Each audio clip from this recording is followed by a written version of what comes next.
This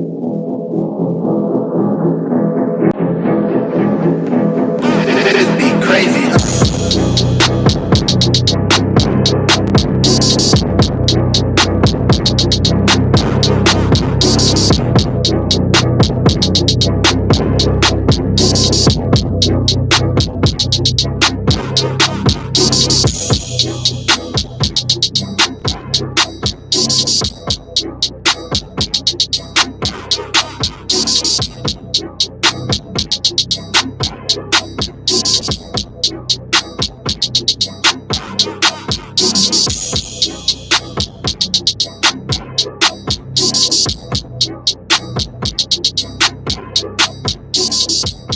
And now, a three-time sports editor, former online and managing editor, and host of Talk That Talk, award-winning journalist Terrel. Welcome to it. It is 10:30 on a Thursday night. It's a little bit different this time around, but I am your host, Terrel Chatterbox Emerson. We got some changes here in the studio on this beautiful Thursday night. Again, if you guys are tuning in and watching a live edition of this, it's a little different. We're on YouTube today, guys. So a lot of the new things in the studio, kind of new things at play. We're definitely trying it out. So I say we because I'm not in studio alone tonight. If you guys are watching on YouTube, you were able to kind of get a glimpse of this person. Let's go ahead and get the camera on him. Markel Collins is in the building too. Kel, what's good with you, brother? Hey man, happy to be back in the studio, man. I love doing this every week. Wouldn't want to be nowhere else, man. I feel like you can't beat it, brother. But I mean, of course, I'm a little biased, right? But Thursday night, we do have a loaded show to get to. So I'll go ahead and do our regular intro. We'll get to my mom's tip in and we'll hop right into it. All right. Again, guys, this show is shot from the beautiful studio here at the Harry Reid Research and Technology Park here on Sunset in Las Vegas, Nevada. You want to guess what episode this is? We just had episode 300 a couple weeks ago. You want to guess what episode this is? 304. A little bit further. We're at 312. This is episode 28 of season 6. Let's go ahead and give us a round of applause really quick for that. But let's go ahead and talk socials real quick, and then we can hop right into it. Again, guys, if you guys are watching on YouTube, or if you would like to watch on YouTube, all you have to do is go to YouTube, go to the search bar, type in Talk That Talk Radio Show. Once again, go to YouTube, go to the search bar, type in Talk That Talk Radio Show. Okay, it's pretty much the same across every platform. It's the same on Instagram. It's the same on, what am I missing? Facebook. It's the same on Apple Podcasts. It's the same on Spotify. The one thing that would be different is our Twitter. Our Twitter is at Talk That Talk LV. Once again, our Twitter is at Talk That Talk LV. And like I said before, Kel, you know a little bit about it, but this show is a byproduct of the Talk That Talk Media Company. So let's get to my mom's tip in, man, and let's get right to it. I know we got a lot to discuss. We got some feelings to get out. And I'm sure some people from Vegas would like to hear some of the things that are on this rundown for today. But my mom's tip in is relatively simple. 4 things you can't get back: a stone after it's thrown, a word after it's said, an occasion after it's missed, and time after it's gone. So shout out to my mom for that tip in. Let's go ahead and get right into it. Kel, you want to guess where we're starting? You want to take a wild guess? Got to be the Raiders. Definitely. We are starting with the Raiders, and as a result, the elephant in the room is Davante Adams, right? So Davante Adams gets traded. He gets traded to the Jets. So he gets what he wants, gets traded to the Jets, gets sent to be teammates once again with Aaron Rodgers. Kel, I need to know how you initially felt about it, man. I was quite shocked. I didn't think they was necessarily gonna give him what he wanted and send him directly to the Jets. I was kind of shocked by the trade. Not that he got traded, but just what the Raiders got back. I mean, a future Hall of Famer for a 3rd round pick. A conditional 3rd rounder. It could be a second. Could be a second for a Hall of Famer. Hey, man. Like, they couldn't get no cash on top of that. Nothing. Just conditional 3rd round pick, maybe a second. Yeah, in terms of the Raiders, I felt like that was terrible move on their part. I feel like they definitely took an L. Now, granted, whatever the Jets do going forward from this point on, I mean, it's gonna be what it's gonna be. This could possibly be Aaron Rodgers last year. I mean, Devontae Adams, he restructured his contract, so this could, just be a one and done type of situation. But either way, I feel like for a Hall of Famer, for a player that's still at the top of his game or close to it, you got to come away with more than just the third round pick. So, yeah, happy for Devontae. Happy he got what he wanted. I mean, he put up the numbers while he was out here. I mean, he just didn't necessarily have to help around him, but yeah. So I got a couple of different angles on this that I could take.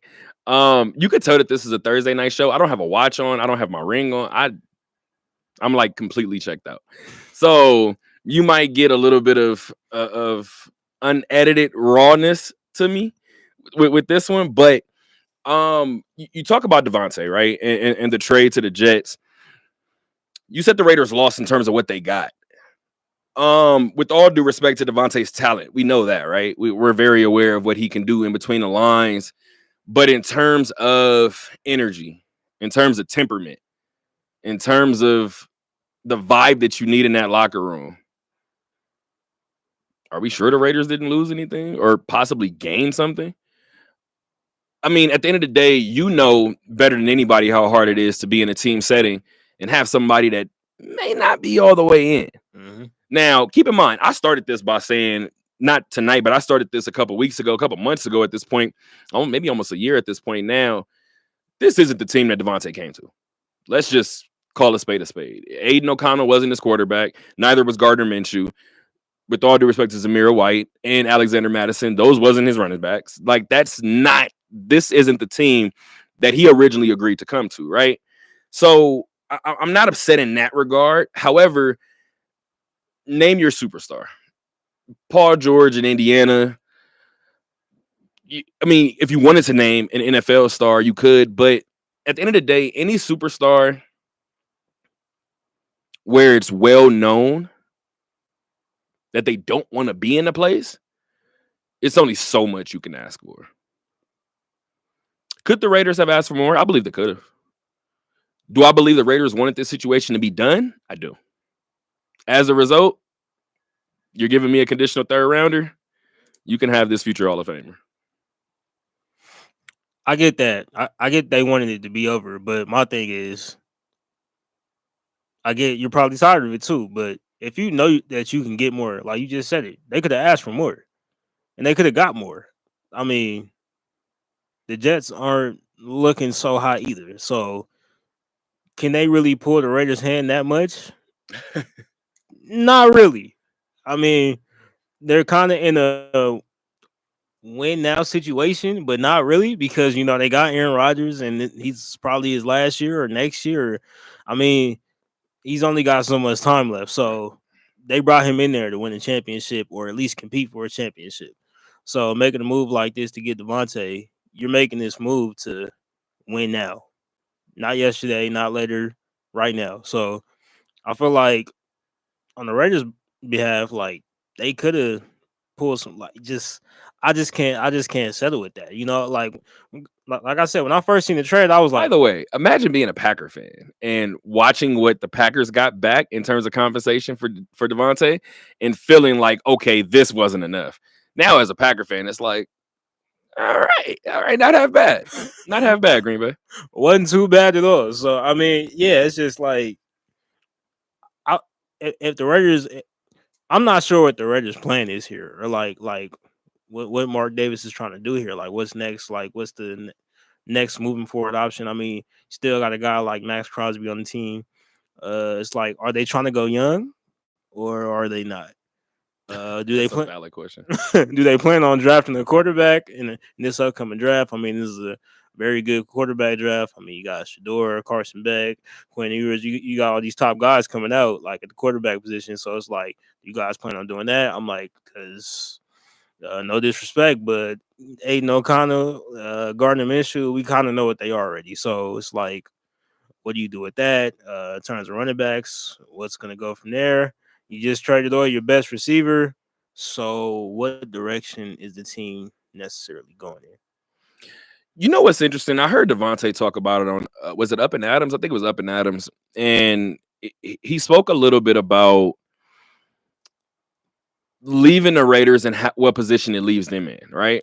And in a weird way, I agree with Devontae. Now, I don't know if Devontae truly feels this way, but sometimes you do have it's almost addition by subtraction, right? We've heard former teams of T.O., Randy Moss, just all these big time receivers, right? These quote unquote diva receivers, right? We heard him most recently with Buffalo and Stephon Diggs. There's a little less pressure on the quarterback to not feel like there's a number one receiver that's a future Hall of Famer staring a hole in your ear hole of your helmet, right? You kind of know, okay, he hasn't gotten the ball in the whole drive and he feels it. So now just that aura, that presence, that energy is around this group. There's a cloud around this group. We've seen it over the past couple of years, right? Where it was certain times when Jimmy Garoppolo was under center and you could tell Devontae hasn't gotten the ball for a little bit. I'm throwing it in his direction regardless. Whether he's covered, whether he's made his move, whether he's out of his break, we're throwing the football in that direction. Same thing you saw with Derek Carr, right? Even kind of a result of a lot of his interceptions, forcing Devontae the ball. The Raiders don't have that issue anymore. That is a positive that the Raiders can look to. Now you can lean on possibly your tight end core, which I think if you can run the football and you can rely on your tight ends, those are probably your two most reliable situations. So you don't need a superstar quarterback in an offense that's literally orchestrated and predicated on running the football and stopping the run. All you need is a competent quarterback. But with Devontae in this system, you're not asking for these guys to be competent quarterbacks. You're asking for these guys to be superheroes at certain times. I feel that, but I want to push back on that just a little bit, only because like I feel like that whole diva wide receiver argument is kind of a cop out a lot of times. I feel like it is because I mean, like you could look at this Devontae Adams situation and be like, all right, yeah, he's feeling it. You know, he's not getting the ball. But then you can look at the situation like up in Minnesota. You look at, you know, Justin Jefferson. And he's pretty much revamped Sam Darnold's career right now, and he's pretty much looking like a Pro Bowler right now. So it's like it's one of those situations where it's like, yeah, you have to cater to your superstar wide receiver. And don't get me wrong, I do feel like there was a cloud hanging over the locker room, especially because not just because he wasn't getting the ball, but because they're losing on top of that too. So I mean, that's that's gonna push things in the wrong direction very fast. So, but in terms of like yeah, when I look at the team like Minnesota, I feel like they've kind of found a way to make sure Justin Jefferson is still getting the ball, but the team's performing as well too. Like, granted, is Sam Darnold playing out of his mind right now? Absolutely. But are they necessarily relying on him? No, I feel like they're kind of letting him play within the system and kind of use the whole team at the same time. But like, hey, make sure you get the ball too. And I feel like when you look at the Raiders, they weren't necessarily able to do that same type of thing with Devontae. So yeah, it's kind of a hit or miss type thing. But then again, like I said before, like we've been saying, like the talent around the team is not the same anymore. So it's like, I mean, well, see, somebody brought up Josh McDaniels again recently, and I feel like that's going to happen a lot. But you think back to what this Raider team looked like 2 seasons ago. That's a drastic drop off to where they're at now, just in terms of proven NFL talent, right? So for a brief moment before we move on from the actually there's several Raider points tonight, right? So while we're getting ready to move on from the Devontae point, we do have another point before we get to the upcoming game on Sunday. But last point for Devontae really quick. I talked about it on Monday, and I'm not so sure that Devontae Adams getting traded to the Jets outside of the name that is Aaron Rodgers, and I say that respectfully. Are we 100% sure that the Jets are in a better position than the Raiders right now? I'm gonna say yes, based solely off their defense.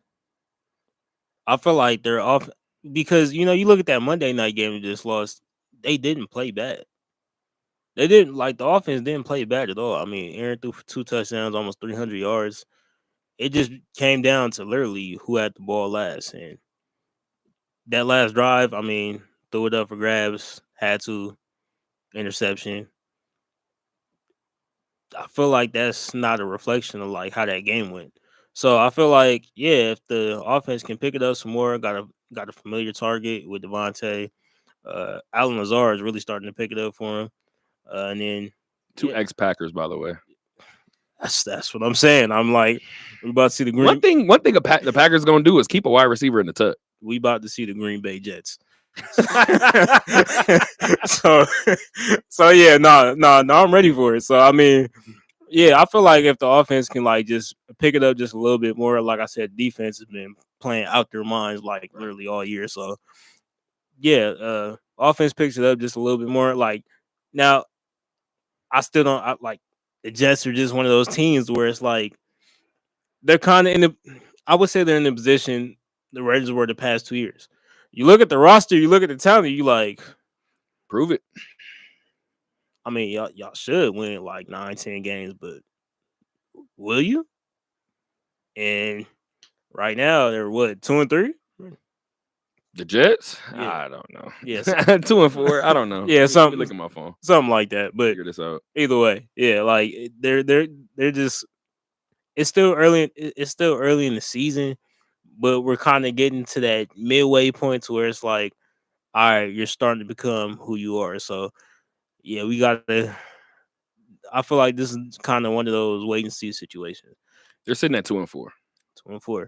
So And by the way, the Raiders are 2-4. I just want to let you know. there we go. So I also feel like we could see Aaron Rodgers go stick around another year just because he got Devontae back.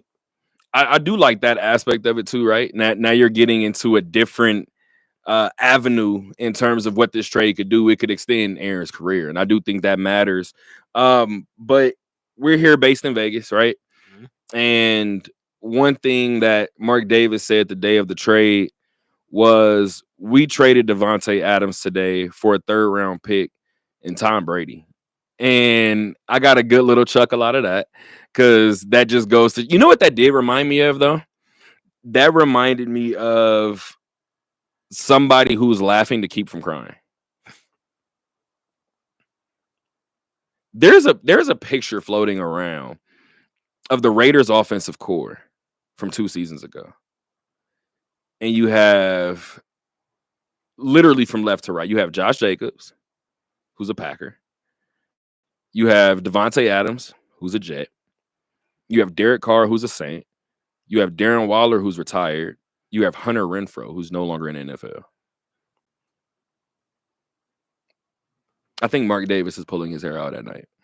You know what's interesting? After the Carolina game, and I think I've said this before, but I'll say it again. Shout out to Mike Dixon from Vegas Sports Today, right? We're at the Aces game. We're in the back talking. Mark walks by. We dap him up. And I think Mike said it. Mike was like, hey, are you doing good or something like that? This is right after the Carolina loss. Mark was walking away. He turned around, looked at us, and was like, no. What do you want him to say? It's the truth. I'm not okay. I'm nowhere near okay. Maybe somebody should ask him that again as of right now. But Tom Brady was approved as a minority owner for the Raiders. I'm gonna be honest. This has been on the table for so long that I'm surprised that I'm hearing so many Raider faithful speak out now about it, and just so many people have. I don't want to say so many people, but there's been a lot of talk about bringing an enemy in, essentially, right, and allowing him to have a stake in the Raiders. To that, you say what?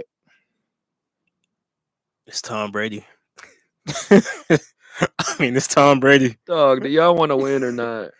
I mean, we seen it like when Tom was getting ready to leave New England. Like Vegas was one of those teams on his list that he possibly could have came to. I mean, you see Tom at Aces games with his daughter, and like just he's in Vegas all the time. Uh, Funny story. Just not sidetrack, but Talk to me. I was at the Aces game. I want to say about a year or two ago, Okay. and yeah, Tom was sitting courtside, and yeah, we're just sitting there watching the game, and this dude behind me, like, well, first off, when you talk about aura, Tom got that. Like, I will admit that one was different. He walked in a room and I was like, yeah, you felt that one. like, yo, I'm sitting in the stands behind him. I'm just like, that's the GOAT right there. Like, I felt like I was in the presence of greatness, like in a real way. But anyways, the He's guy here every week, so I don't really know why you. Sorry, I couldn't let that one go. I was gonna let it go, but I was like, nah, let me do it. Hey, and the guy just shows up. Tom, I love your wife. Oh my god. Tom turns around and looks at him. He's like, me too. Mind you guys, this was pre-divorce, but yeah. I could imagine the way he looked in those stands, dog. He probably was like, what just happened right now? What the hell just happened right now? Just in terms of Raider fans, right? Which is where we're getting a lot of kind of the negative banter from. Mhm. Here's the deal. Shaq owns a part of the Sacramento Kings, right? Like a lot of these owners in general, too, minority owners, majority owners, you look around, they're gonna take the opportunity that's afforded to them. It's number one. And Tom Brady more than likely, I'm not gonna say everywhere, but more than likely could have gone to, let's say at the very least, half of the teams in the NFL. He wanted a stake in the Raiders. He already has a stake in the Aces. Mm-hmm. So he won a stake in the Raiders. He has historic ties to the Raiders. And he wanted to play for the Raiders.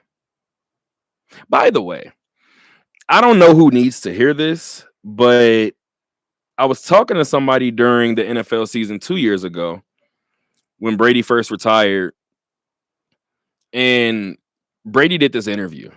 And to me, I thought he gave the answer away. He said, I was very close to going to this team, and they said they were going to stay with their guy. And in the back of my mind, I was like, you're going to stay with this mother? And prior to him saying that, he kind of like beat around the bush, right? He alluded to it, things like that. When he finally said that in that full-fledged interview, I started texting some people, started texting some talking heads in the media, and was like, so Brady all but said that he wanted to come to Vegas, and Mark opted to keep Derek Carr, right? Everybody in my phone, maybe with the exception of one, was like, that's what I heard. So from that standpoint alone, there's a relationship with Mark and Tom, right? And regardless of that, I feel like you can make the argument as to whether or not, or not even whether or not, but how much Brady will contribute to winning, right? Mark came out and said he's going to help the franchise identify their next quarterback.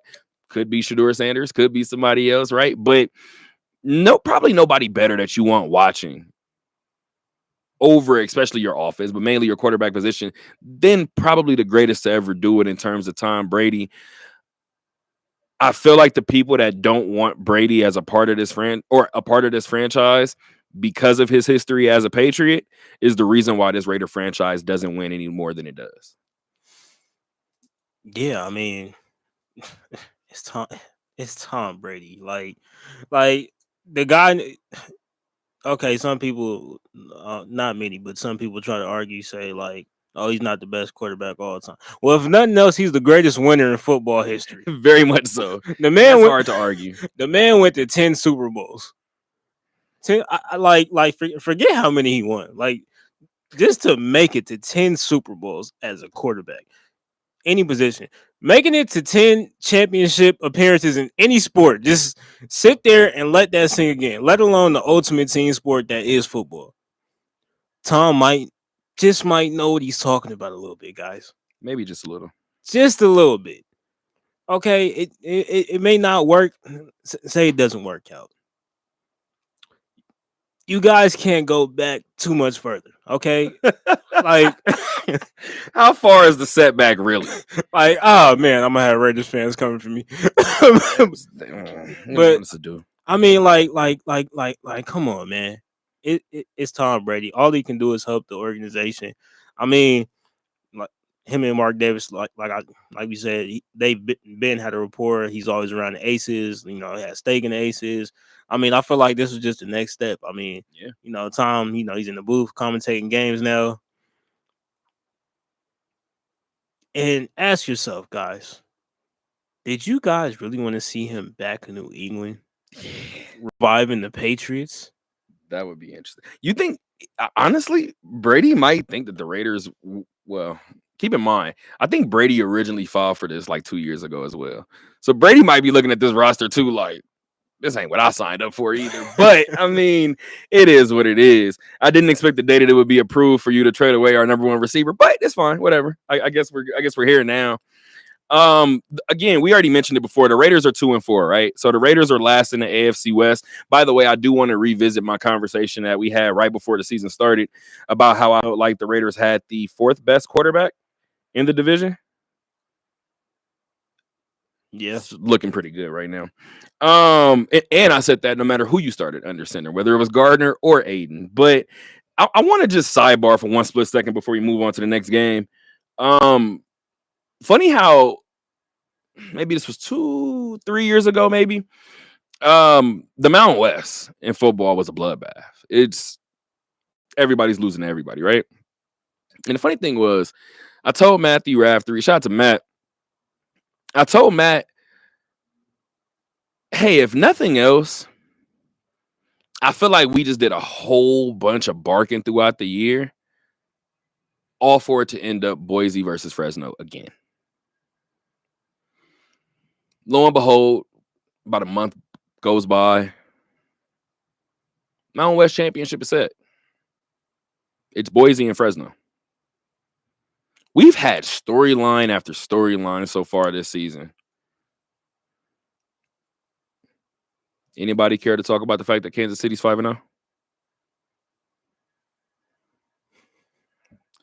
I'm not going to lie. I was building this show. I was making my notes. I looked up, seen that stat, and said, you know what?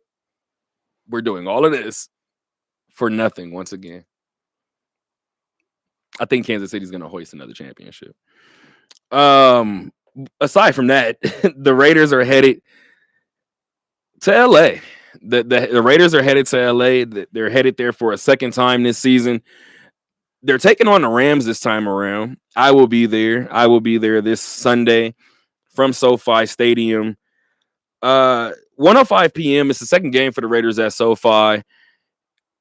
They already lost in week 1 to Jim Harbaugh and his LA Chargers, but I have a couple of takes on this game, and I'll let you obviously have that at first. But what are you expecting on Sunday?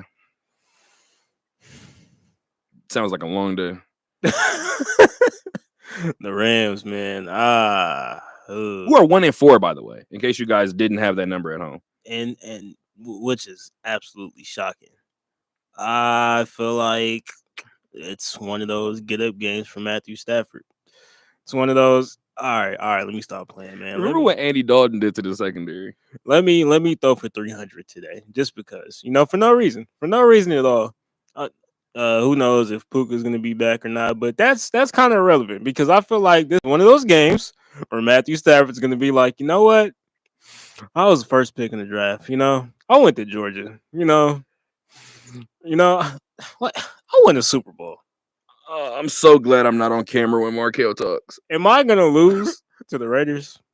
1-5 with a loss to the Raiders? Nah. I'm not doing that. Keep in mind that one win is against Frisco too. There you go. For whatever it's worth. Now, I'm not gonna lie. I thought you were gonna talk a little longer. I still got tears in my eyes. I didn't think you guys were gonna see that. I apologize. In all seriousness, these games scare me only because the Raiders strike us as somebody who, well, over the last couple of seasons for me, they've won we don't have to go any further than this season, right? They've won games like at Baltimore. Mm-hmm. And then we've also seen them lose some head scratches where you're looking at it and you're like, Carolina, really? And I think that was actually the week after Baltimore. So just to kind of give you an idea on the different group that we see from week to week. However, everything in sports tells us that this is the game where your team gets up for your head coach, right? Your team gets up for your new number one receiver in Jacoby Myers, right? I'm not even sure if he's going to be healthy enough to play this Sunday. What's today? Thursday? Yeah, I probably can check the injury report soon. But as I mentioned before, this might be one of those games where the Raiders get up for, right? And again, we saw the Raiders last time they were at SoFi to take on the Rams take care of business for majority of the game until Baker looked perfect in the fourth. And then things looked a little different, right? And they felt a little different. This one, I'm going to be honest, if this one was going to be what you said, I think we would know early in the first quarter. If the Rams score on their first two drives, it doesn't even have to be touchdowns. Let's say it's 10-0. I think the Raiders are in not only a bad spot, but a scary spot. I'm with you on that. I feel like this is one of those games where you could see the Raiders get up. I feel like, this team's so weird because it takes a situation like this where they have a falling out with Devontae Adams, and now they just come out and just spank the Rams just for no reason. I mean, you look back at last season, when Coach got fired last year, Josh McDaniels got fired last year, and then Coach, Yeah. all right, guys, let's go do it.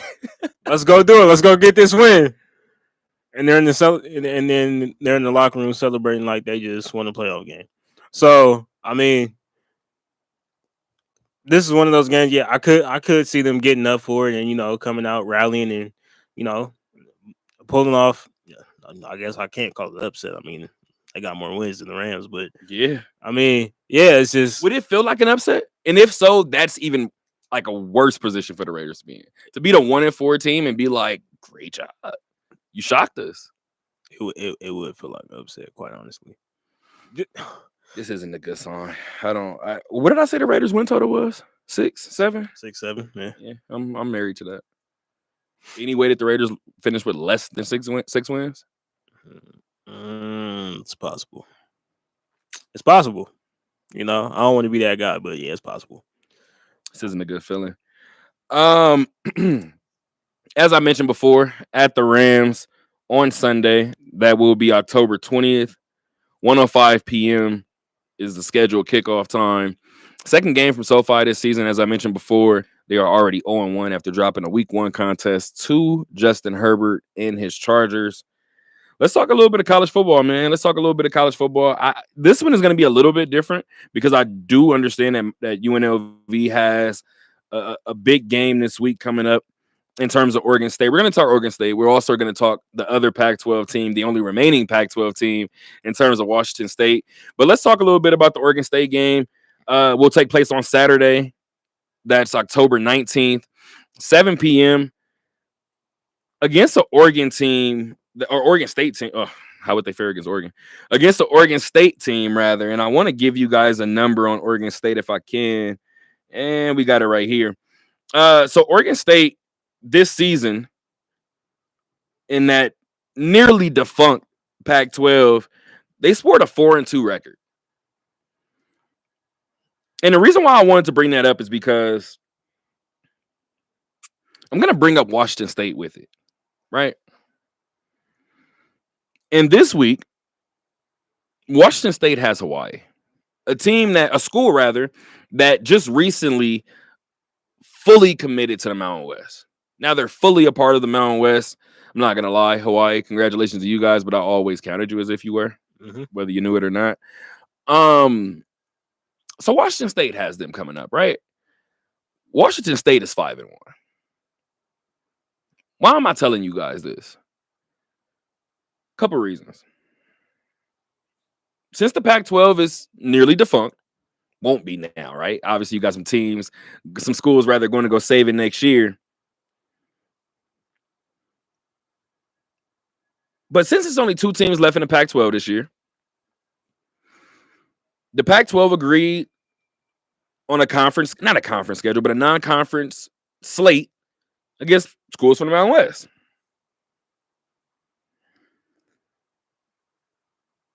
The combination of Oregon State and Washington State have played 6 Mountain West games. You want to tell me how many dubs they got? 6. That's hilarious. And no faith in our conference. They have 4. So Oregon State is 2-1. Washington State is 2-1. Washington State's lone loss is to Boise. And Oregon State just recently lost to the neighbors up north. So there goes that, right? Why do I bring this up? For anybody that heard the show on Monday, I talked about what the prospect of UNLV for the next 5 or 6 years would have looked like in the Mountain, or in the Pac-12 rather. Can we revisit that conversation of everybody wanting UNLV to drop everything and jump into the Mountain or jump into the Pac-12? Because you probably would have, and keep in mind, and this is the best part of everything that I'm saying. We're talking about Oregon State and Washington State.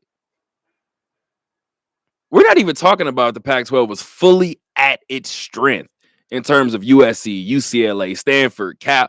We're not talking about that.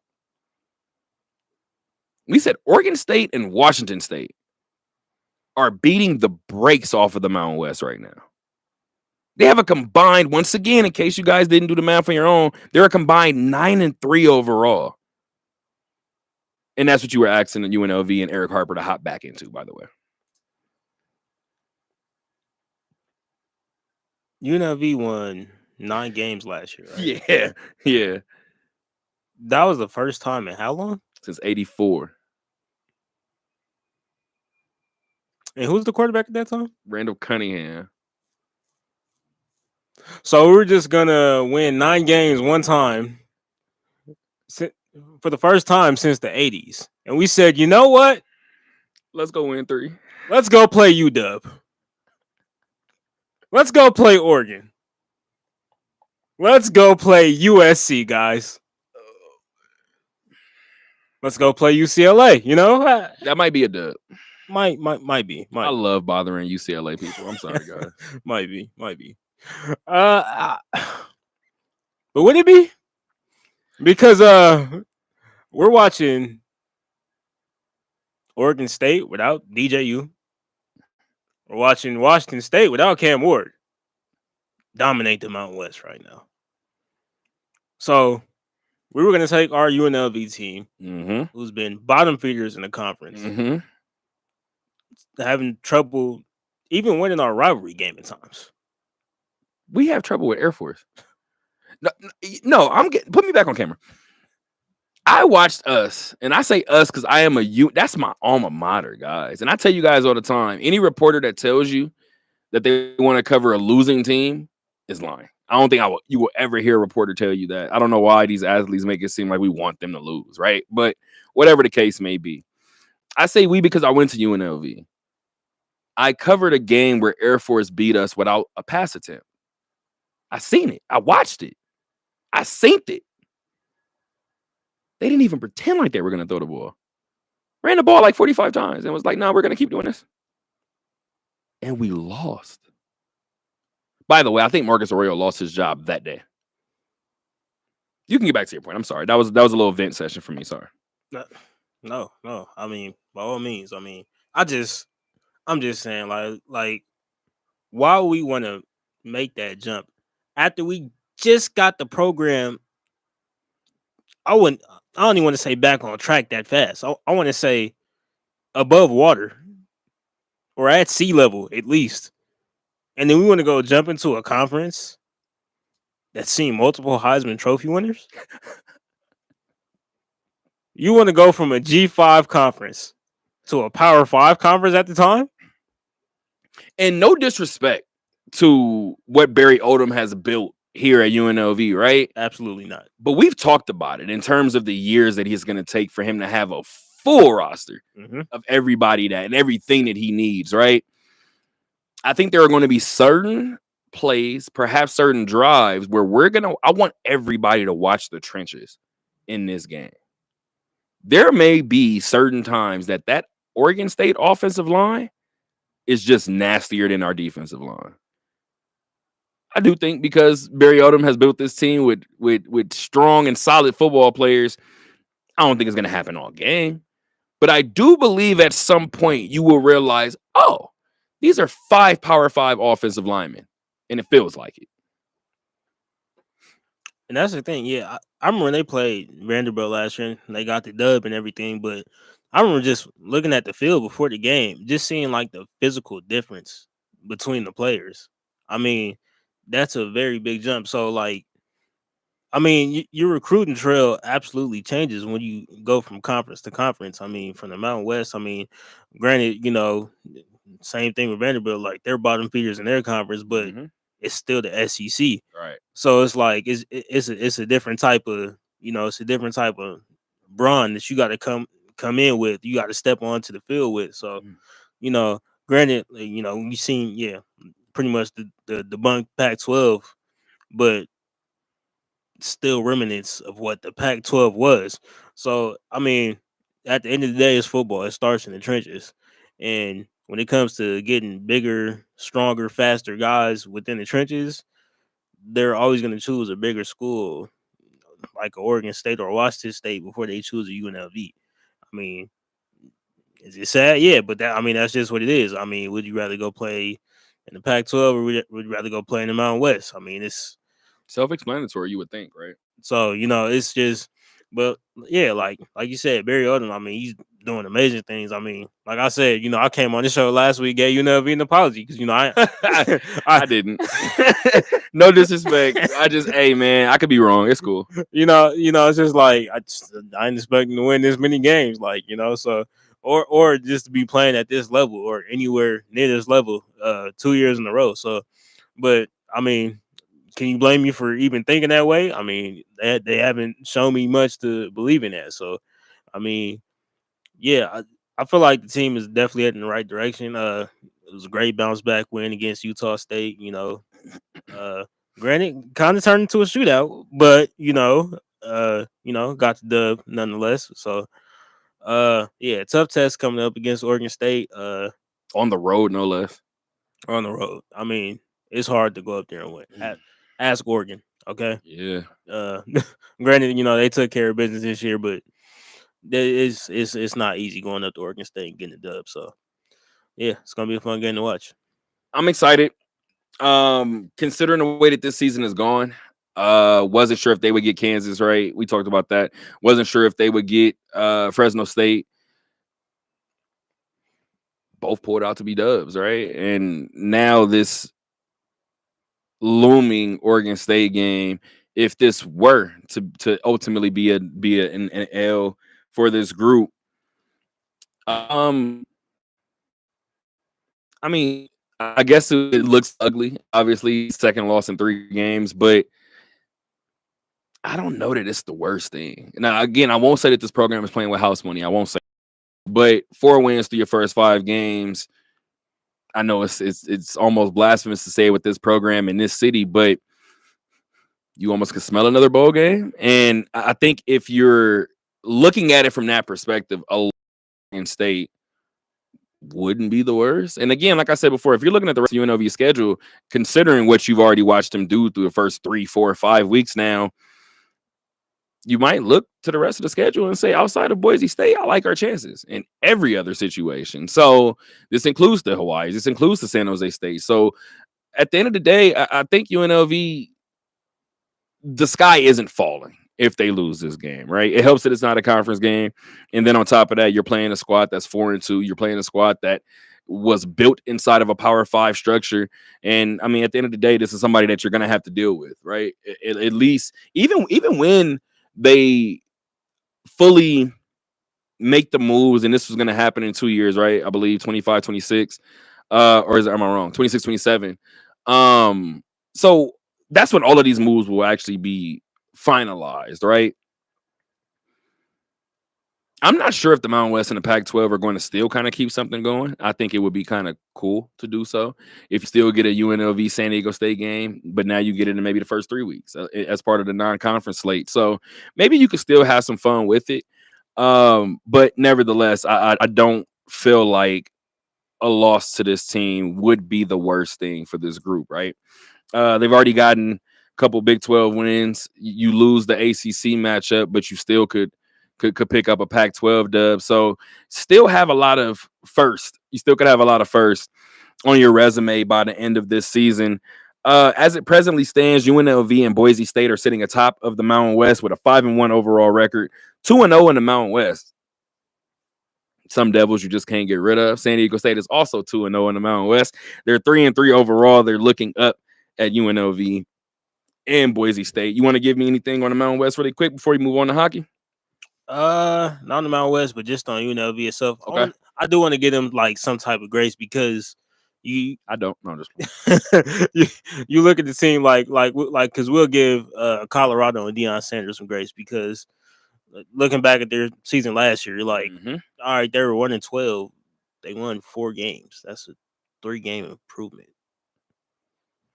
Got to give it to them. Yeah. I mean, so Barry Odom. I mean, you look at the previous coaches; they're 1-2, 4 at the most games in the season. Marcus Arroyo went 0-6. Exactly. I seen that. That's another thing I seen.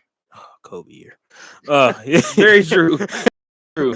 It's sad that football season is like you think about the 0-6 year. Oh, Kobe year. Yeah, there we go. I know that one. The one we went winless. I understand that one. Yeah. But yeah, I mean, like he's won 9 games last year.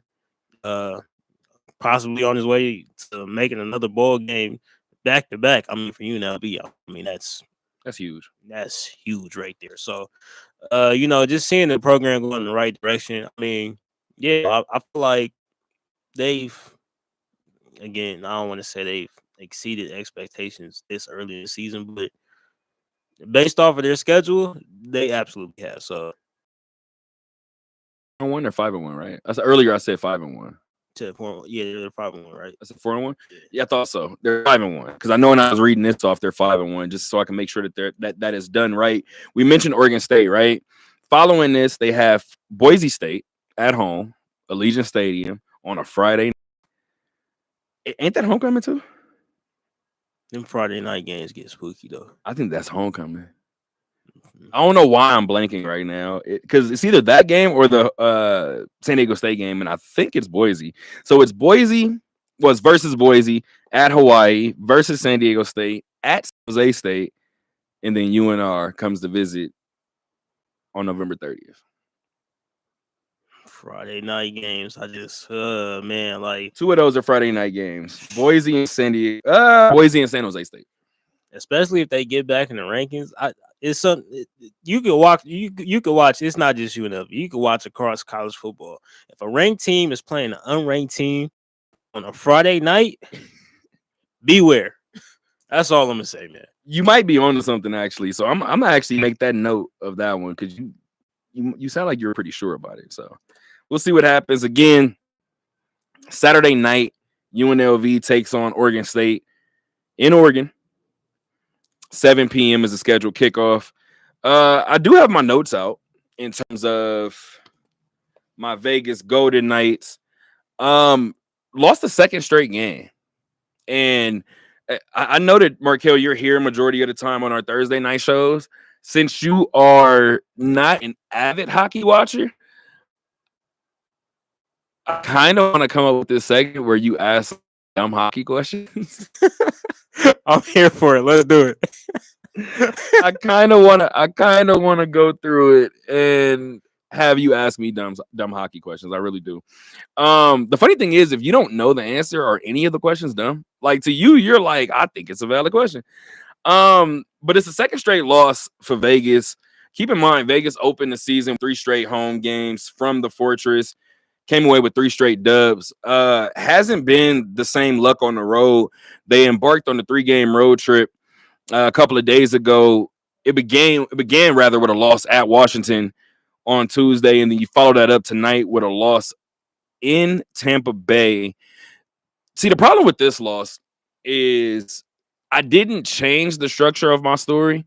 Shout out to Isaiah Torres as well. Let's go ahead and give Zay a round of applause. Isaiah and I wrote the story tonight, and the funny thing about tonight's story, I didn't have to restructure it. I didn't have to rewrite it. I didn't have to do anything of the sort. What basically happened was my second point. I do my stories in chapters, and I don't know how you guys how it comes across rather when you guys read it.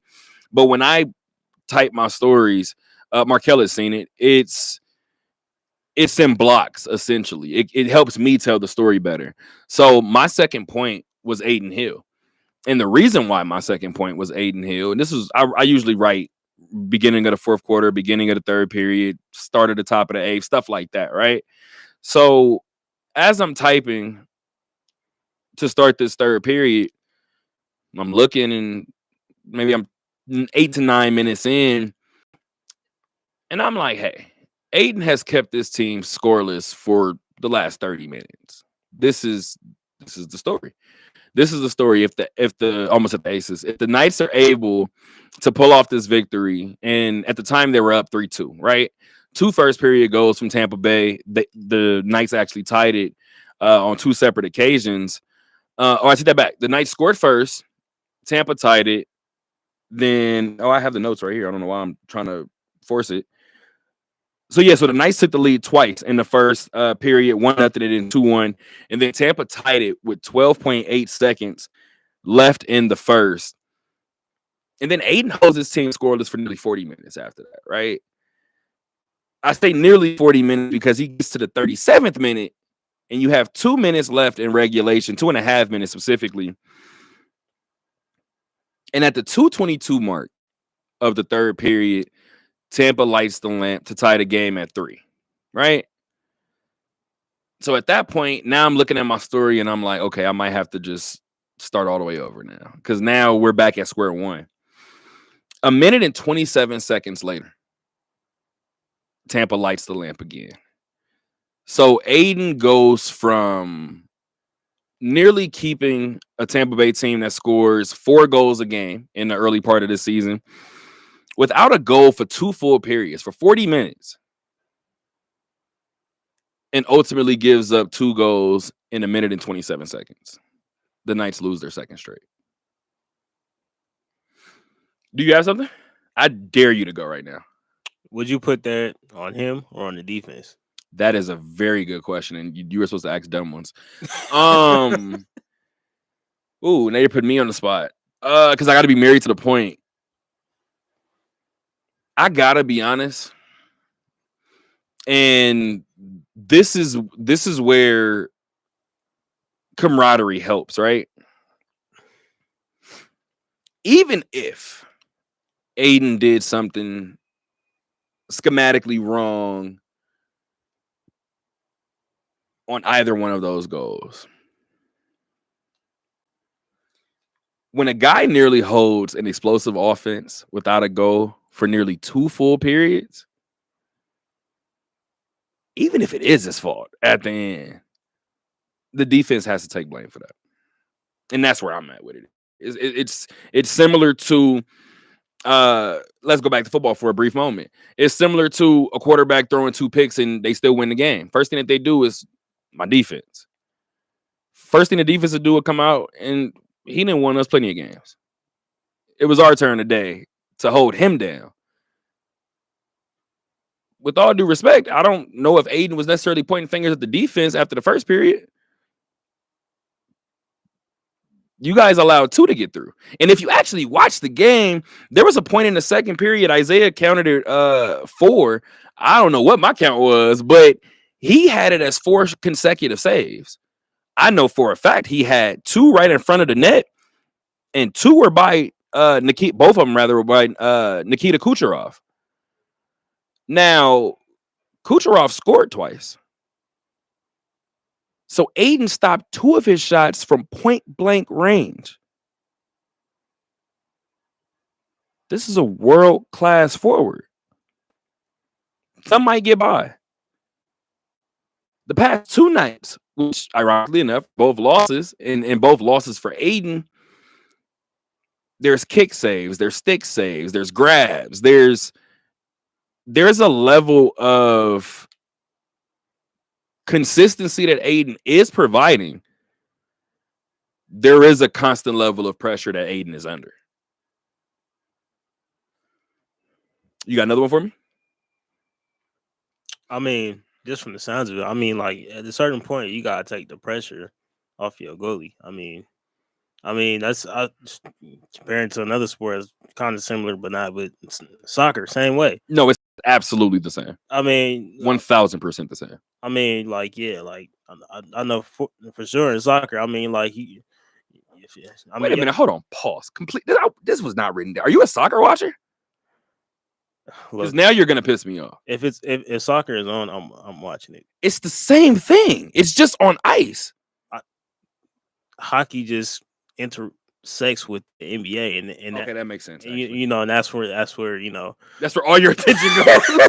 Heard. Okay, I heard it. But I think these Knights fans heard it too. But I mean, yeah, and I can't. If I see the Golden Knights on, I'm watching. But yeah, it's just like it's just kind of one of those situations. Like if your back line is getting rammed the whole night, and you got 5-6 saves as a goalkeeper, at a certain point, you're looking at your center backs like, "Hey, help me back here.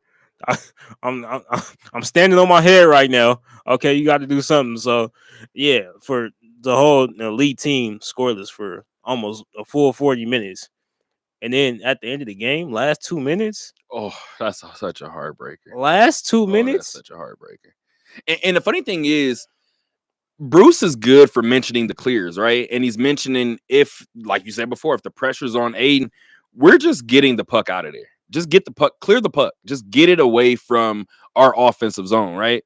And the funny thing is, when you watch the Knights play, there are certain moments where, again, like I said, these are all world-class hockey players, but there are certain moments to where, and this is going to happen all year long, but I think back to what Logan Thompson said before he requested his trade from Vegas, right? And a person that they just saw in Washington, he's now the goalie for the Caps, but Logan kind of took a shot at the defense, and he basically was like, whenever the goalie does something right, the defense gets the credit. Like, the defense is this, the defense is that. We all know it's one of the highest paid defenses in the league. And then, again, we're 5 games into the season, and I was scrolling as I'm flipping through my notebook. Anyway, as I'm flipping through, and this was the season opener. The season opener, Aiden saw 5 shots before Vegas sent their first shot at the opposing net. Keep in mind, 4 of those shots he saw in the first 4 minutes and 54 seconds. So it's immediate puck drop, and I'm diving on the ice because I didn't see 4 shots already in the first 4 minutes of the game. Now, those little lapses, you would assume it happens in I almost said in soccer. It happens in hockey, right? However, for a championship team, which this team is only a season and a half removed, for 2 full seasons, right? Removed from, in terms of being the 2023 Stanley Cup champs, those are just stretches that good teams don't have. And even then, if they were to have them, A, they don't have them very often, and B, the timeliness of when they have them are crucial, right? And they're vital. And tonight was a vital moment that the Knights stumbled. And the funny thing is, depending on where their season goes, this game and games like this are going to ultimately be the storyline of the season. Absolutely. I mean, it's different now because got the target on their back in a different type of way now. They had it like early when the franchise first came into existence, but now that you finally got over that hump and got that ring, it's been teams that's been in the NHL for years and years and haven't even sniffed it. And this organization has come in and done it fairly fast. So now it's like, okay, guys, got that target on your back. Amazing talent come in and out. Yeah. And you guys are still at or around the top in terms of teams in the league. So now you got to kind of navigate how you gonna deal with that target on your back, but also continue to reinvent yourself and kind of figure out who you're gonna be moving forward now. So I mean, the Golden Knights, I feel like they're a very steady franchise, but it's like now is going to define who the franchise is moving forward within the next 5, 6, 7, 9, 10 years. Now, I'm happy that Markel said it, and I didn't have to necessarily be the one to say it, but I told you guys years for the Knights were coming. And depending on what this offseason looked like, it could have been coming relatively quickly, right? The moves that this franchise has made over the past couple of months leading into this season, the word I'm going to use is solid. And the funny thing is, I feel like I'm taking a page out of Becky Hammond's book, right? Because whenever the Aces would have a good game, that's where Becky would go to. Becky would go to them being solid, right? There's a comfort level when this group is solid. And for lack of a better term, this group can be solid. And you kind of just talked about it in terms of the different talent coming in and different talent leaving. I watched an immense amount of talent walk out of this door this offseason. I watched a healthy bunch of it come right back. And it goes back to me talking to Knights fans for the past couple of years. That doesn't happen often. It doesn't. It's similar to what Markel said. It definitely doesn't happen in year 8. But the Knights have been able to not only build something, but sustain something for, as you said before, nearly a decade in its first decade. And keep in mind, with all due respect to the W, we're not talking about a league with 12 teams. We're not talking about a league with 13 teams. We're talking about a league that actually just added an additional team in the Utah Hockey Club. So the Knights continue to defy the odds, but they've got to get off of this schneid pretty quickly. They've lost back-to-back games, as I mentioned before. Complete sidebar for you. Bruce Cassidy is sitting at 99 wins as the Vegas Golden Knight head coach. And he's lost the last 2. Just want to, provide a little clarity to the situation. Where are we at? I do have something else on this. Oh, the Vegas offense. So Victor Olofsson suffered an injury late against Washington. It was reported earlier today that he's actually here in Vegas getting worked on. So that meant he didn't play tonight in Tampa. As a result, Pavel Dorofeyev actually moved into the top line, and he did score on the night as well. And the funny thing was, in my notes, I had it down as a power play goal, but he scored just on the back end of that power play. Only reason I'm telling you guys that is because the Knights went 0 for 3 on the power play tonight. If you guys checked out the last story that I did on talkthattalkradio.com, we talked about the Knights being 2 for their last 10 in terms of power play. If they went 0 for 3 tonight, they're now 2 for their last 16 power plays. Now, when you have the man advantage on the ice, you have to take advantage of it. And Bruce Cassidy talks about it all the time. And again, it's not going to always happen, but this group with a top line, and keep in mind, I'm just talking about the forwards, but a top forward line of Ivan Barbashev, Mark Stone, and Jack Eichel probably is going to net you enough power play opportunity or enough power play goals, right, in the opportunities. I think they started the year 2 for 3 in the season opener. Literally, it's been downhill ever since. Downhill for this group ever since in terms of the power play. Now, if that doesn't get corrected, this team is in trouble.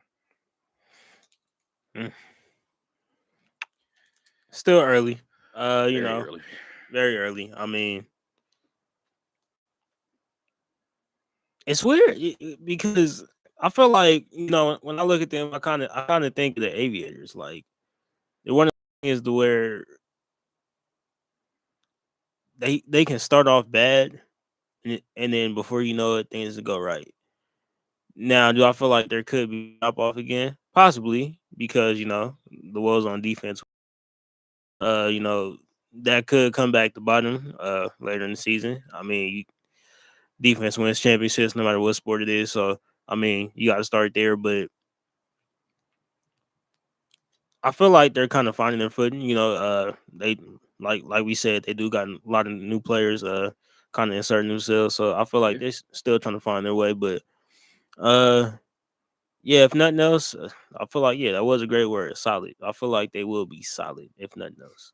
This group has no choice but to be solid, and it goes back to its leader. It goes back to Bruce Cassidy. It goes back to Captain Mark Stone. And it goes back to your best player in terms of Jack Eichel. So you have leadership.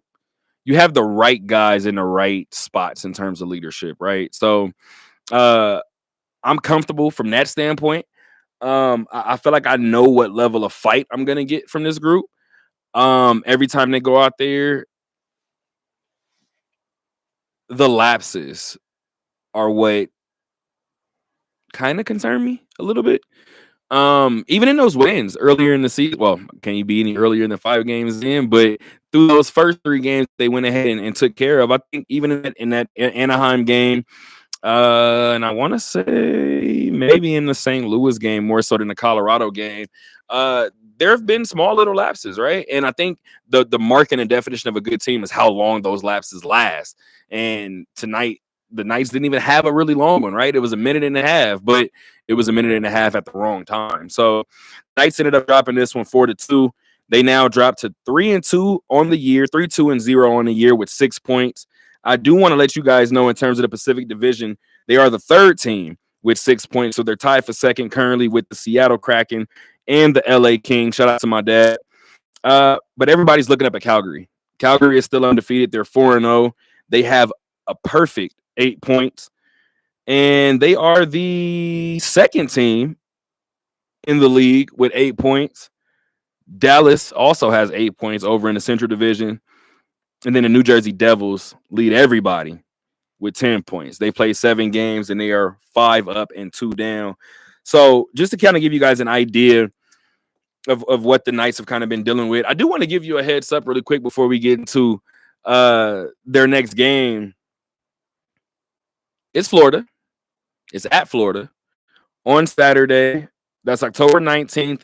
Puck drop scheduled for around 3 p.m. Why is that important? That's important because that game will feature the last 2 Stanley Cup champions. So it will feature the Stanley Cup champion Vegas Golden Knights in 2023.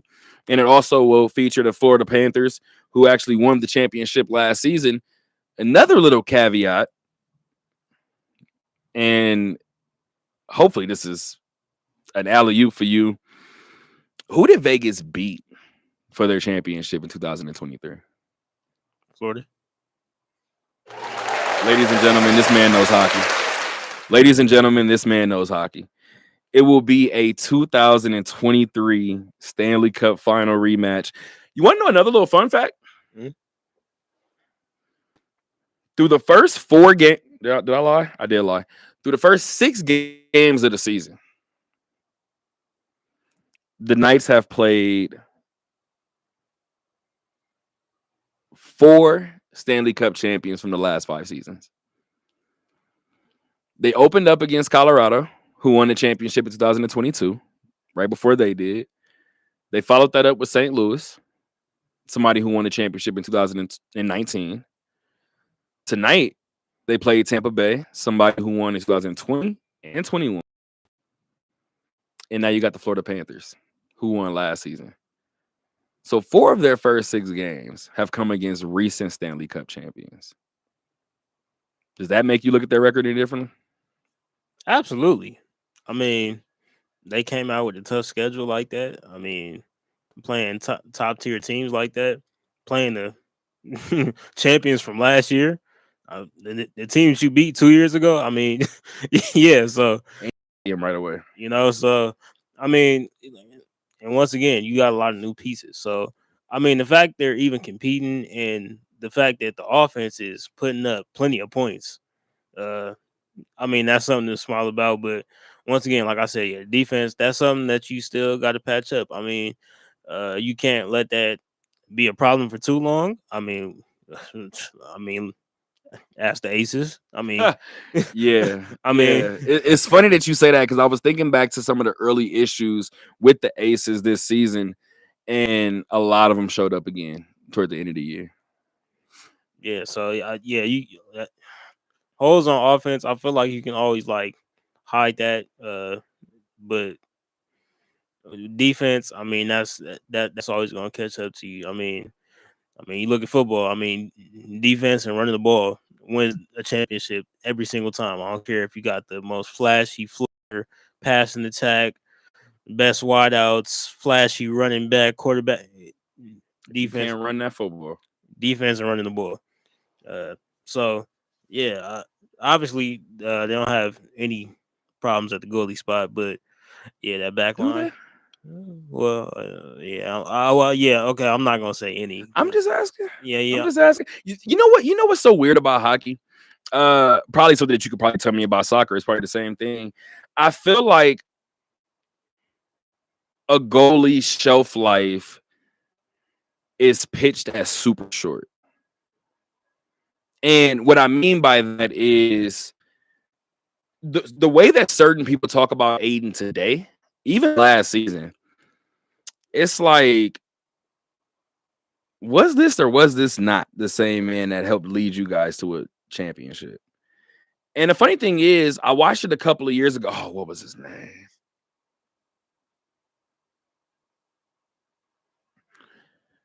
Is it Philip Grubauer? Ooh, I think I just pronounced it wrong, but ooh, it's escaping me. But I just watched a goalie, let's say 4 years ago, right? Have an amazing run through the Stanley Cup playoffs. In the following year, didn't have the best year. Year after that, he was in New Threads. And it just made me look at the situation and go, how much is he the scapegoat for? Now, Aiden has had stretches in his career where it's like, okay, are we going to Logan? Are we looking elsewhere, right? For some reason, I feel like since the Stanley Cup championship in 2023, it's almost like Vegas's temperament and patience level for Aiden has slimmed. And I'm not entirely sure that's a recipe for success. Correct me if I'm wrong, Talk to but I'm pretty sure we've seen that with Marc-Andre Fleury as well too. Very much so. And Uh, I'm super happy you said that. yeah, so I mean, I do feel like, especially in hockey, I do feel like goalies they kind of get treated like running backs. Mm. You kind of use them up, and then as soon as they seems like they're exiting their prime, all right, it's time to go. It's time to wash our hands from this and move on. So I feel like there has to be a level of patience, not just from him, but like just from all the new pieces that have come in. So it's like you can't necessarily. I mean, yeah, it's a lot. It's a lot of new pieces gelling together. Like I'm thinking basketball right now. Granted, this preseason, but you look at the Phoenix Suns. Like you see, like they got a new coach. The team looks totally different. They're moving the ball, look like a unit, everything. So it's like you can't necessarily judge them off of the first 5 games of the season. Granted, can you take something from this small sample size against these top teams? Right. Absolutely, yeah, you can, but it's still too early to call. Nah, I'm actually with you. I feel like what makes it so interesting is because, like you just said before, it is a sample size, right? You get 82 of these. You get 82 games, similar to an NBA season. So you're going to be playing until April. You're going to be playing until April. You're going to have a different variation of this team in April than you do right now. But you mentioned the goalie play. Last thing I want to mention about the goalies too, you do have a history of goalies that long time goalies for certain teams, right? For a particular team, just long tenures with particular teams. I feel like this is what Brady was talking about in the NFL in terms of he hates the fact that these rookie quarterbacks have to play their rookie year. And I know when he said it, a lot of people was like, well, that's kind of crazy. Is it though? Especially when you realize that the time span and the length of a college career is shorter because these athletes are leaving sooner.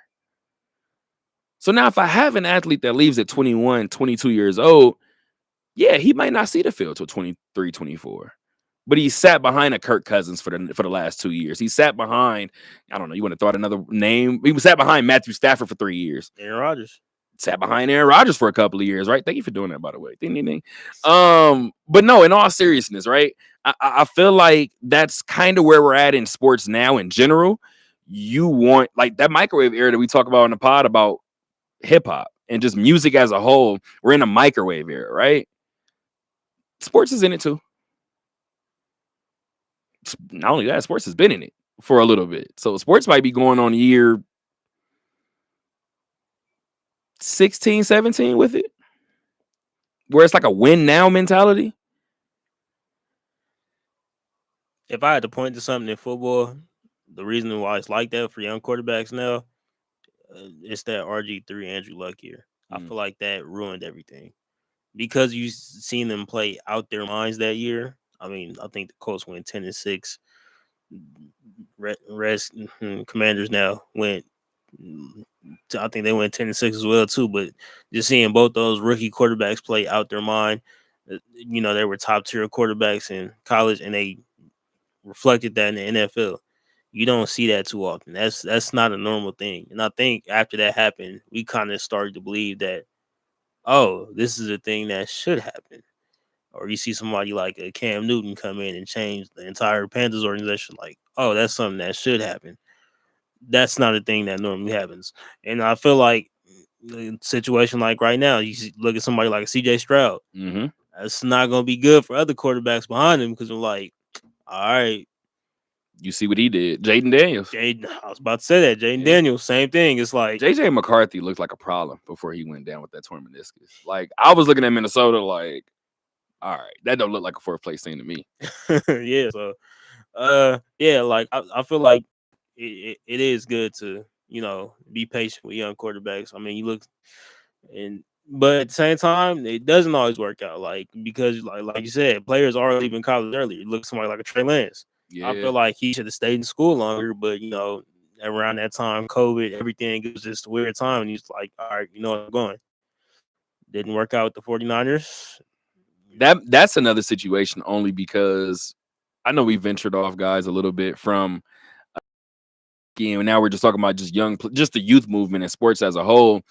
But I'm not sure that I like that last point that you just gave. What was the last point you just gave? Trey Lance. So only reason why is because he's one of those arguments that I attempted to take with Carson Wentz. Mm-hmm. Who did you play?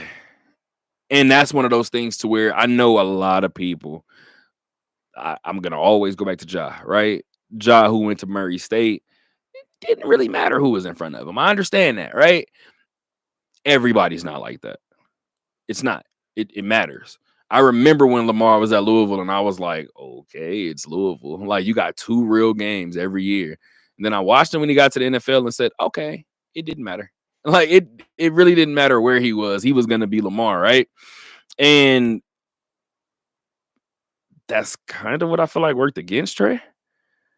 That year at North Dakota State, if he went to Oregon after the fact and lost 4 games, but got to feel a year of that, I don't know that we don't have a different Trey Lance story. But we don't. So we're here. Got 2 more points for you guys. They're actually relatively quick points. We're going to do an hour-and-a-half show today. Again, if you guys are watching us via our YouTube, our new little setup, we're appreciative. I'm back here running the board as well. So since I've been back here running the board, I know that I've made one slight mistake and the screen went all black for a second. Like just for one split second. Nothing too crazy. Markel, I'm going to let you take this last one for the most part, or second to last one. We're talking about a couple of title chases, but The New York Liberty now lead the Minnesota Lynx 2-1. They are 1 win away from their first WNBA championship in team history. No lead in this series has been safe. Not at all. I mean, if I go up by 15 in game 4, I'm nervous. What? I mean, they won by 3. I mean, Exactly. I mean, it's not. Yeah.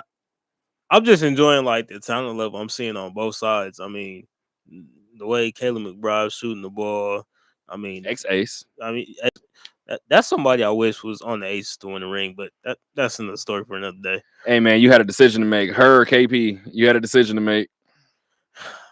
Got a couple rings out of it. Hey, can't complain. You did. Definitely. It looks like Vegas might have went with the right choice. Yeah. So, but yeah, I mean, yeah, looking at Caleb McBride, Courtney Williams just lighting it up. I mean, you got Stewie, Sabrina Nesk. I mean, just all the talent all over the floor. I mean, just the back and forth. I mean, this is one of those finals that may not go down in history as like the most exciting, the greatest, or just like the biggest name stars. Mm-hmm. But this is going to be one of those finals you look back and you're like, this was one of them. Yeah. Hall of Famers all over the court. By the way, I think people are going to look back to that Phoenix and Milwaukee series the same way because nobody cared about the finals that year. Mm-mm. Phoenix and Milwaukee, who cares about these two cities? I think we're going to look back to all of those games, maybe with the exception of one. That was a good final series, but whatever. That was a great series. I enjoyed it. I enjoyed it. Like what? I've never seen a 50 ball be more quiet.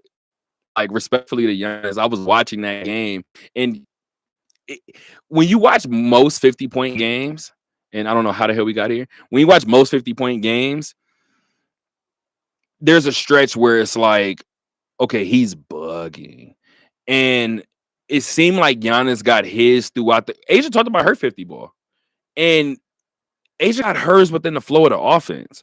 I feel like Giannis got his within the flow of the offense. People may talk about, they came down and just threw him the ball down in the paint. That's kind of what their offense was at times. Like, I don't really know what the dilemma is. So what I will say really quick, going back to getting us back to the point, I watched Stewie come down a couple of stretches in that fourth. And it's the reason why I knocked KD before he left OKC, right? If you're leaving, leave. If you're going to leave to go to State, go to Golden. But on the way out of OKC, you better take every damn shot on the way out the door. And that's the way I felt. If the Liberty do not win this series, Breanna Stewart better take every damn shot on the way out. And the only reason why I'm bringing this point up is because, with all due respect to Stewie, over the last 2 seasons, I've watched certain times that Asia kicked up and New York needed her to kick up, and it didn't happen. I watched her kick up in the fourth quarter of game 3. She did. I mean, some of those last. She literally. Speaking of KD, I mean, she a few times, like when he was in Golden State playing against the Cavs in the finals, and she just brought the ball at the court. Everybody move. 1, 2. I'm gonna pull it. Yeah, there we go. Yeah. Because I'm really hurt. So, I mean, granted, I feel like for New York, they can't get too high, can't get too low because it seems like this is you could argue one of the most historic franchises within the league, and it seems like they just could have a dark cloud hanging over them. So it's like, yeah, you're right there, like you're knocking at the door, but don't slip up and end up in the game 5, because if you do, that big 3 on Minnesota's been looking really, really, really good. So I think it's important to note. I mentioned it, I believe, last season. Pardon. And Becky Hammond mentioned it various points this season. This team goes as Sabrina goes. Only because, as much as I'm talking about Breanna Stewart, right, and I stand by what I said, you need that partner in crime. You need that ace. No pun intended, right? And the funny thing about the Aces have several, right? But 9 times out of 10, you're looking at Asia, and if it's not Asia, you're looking at Kelsey. Those are the two that you're looking at. Jackie usually has the hardest defensive matchup on the other side, so you always can't ask her to go get you 24 and 10. Chelsea is first of all, Chelsea's best attribute is her passing. And or her vision, which kind of couples with the passing, right? But it's all of it kind of encompassing. She may not be able to go out and get 20 every single night. If you look at this Liberty squad, right? Same thing with Benaja Laney. She's covering the toughest defensive guard on the other side. And then you look at John Quell. She's your anchor. So you need Sabrina. And I've said it before. If Sabrina doesn't show up, I don't really care who else does. This team has no shot. And I've said it before.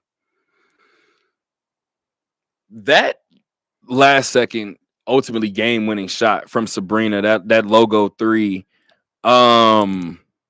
that's where this game is headed. That's where this game is headed. I can't say I don't want to see it, right? That's something that definitely will keep my attention. Sabrina has, you talked about aura earlier, right? Sabrina has this aura about her that, I don't want to put like the Kobe name on it, but she does give me a different energy. And ironic thing is, this person hasn't won in the NBA just yet, but they've won internationally. And she gives me book. She gives me a lot of book. And the funny thing is, I feel like you could talk bad about Book. I feel like you could trash Book. And I feel like Book is going to be like, okay, and go hoop. And I feel the exact same way about Sabrina. I think there is a unique thing with Sabrina where people haven't talked about it. Kelsey talked about it this year, where she's progressively gotten better every year.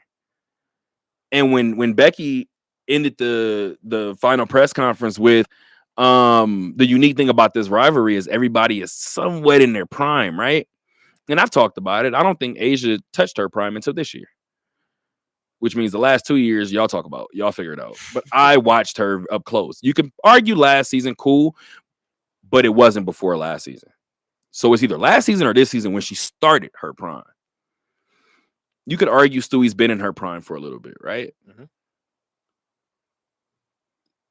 Sabrina ain't touched hers yet. So Vegas can feel how they want. The W can feel how they want. Sabrina Ionescu is doing this. Sabrina Ionescu is doing this, and she hasn't touched her prime just yet. I feel like comparing her to Book was a good comparison because at times people would look at Devin Booker and be like, all right, he's a scorer, but what else can he do? All right, can he win? Can he take a team to got Phoenix all the way to the finals? All right, but again, he's still just a scorer. They didn't have a point guard last year. Pretty sure he averaged almost 7 assists last year. So he still hasn't won anything though. Key piece to winning this last gold medal. Thing left. Got to go get that chip now. And for Sabrina, I feel like another reason why I feel like it was a good comparison to Book is, you said if Sabrina's not going, win. And I feel like like too many times, her game is predicated off of if her shot's not going, the rest of her game just might fall out. Good call. Same thing we see with Book. Now, granted, Sabrina, like she can mess around and get a triple double with ease, but that triple double is going to be a lot harder to get if she's not seeing those threes for. Can she hit a couple floaters? Yeah, it'll keep her game neutral, but how far is it going to go? And it's like same thing. We had these questions last year with Jason Tatum, like in the finals. Like shot wasn't necessarily going. all right, can you do everything else? We see him pull out some triple doubles, and you're like, okay, all right, so you can still get the job done. I looked up one game. That man had 13 rebounds. I looked around. Are we not going to talk about this? Yeah, so, but like, everybody's looking at the points, and everybody's like, hey, Jaylen Brown going crazy, but like, so people are looking at Stewie and be like, yeah, Stewie going crazy, but Sabrina's the engine. She's figuring it out. You're right. She's not in her prime yet. That's the scary part. She's actively figuring it out. And like, we're all gonna have to deal with this. And I've said it before. I know she's not the type to show it. Sabrina one-on-one. I've been around her. I've been in rooms with her. I don't think she liked that Caitlyn talk either. For whatever it's worth. Somebody said that we've never seen somebody shoot like Caitlyn. Okay. And the same thing I said about Kendrick and Drake. When I said that Drake was dissing Kendrick on Poppy's Home, and everybody was like, no, he's not. No, he's not. Cool. That's fine. Say I'm wrong. Don't let him feel like that he's dissing him. That's it. Only one person got to feel like it's a diss. Say I'm wrong about Sabrina. Cool. You better hope I'm wrong about her. I don't think she liked half of that Caitlyn Clark talk. It will happen again next year with Paige. I'm a part of this one. But I don't think she's going to like any of it. I really don't.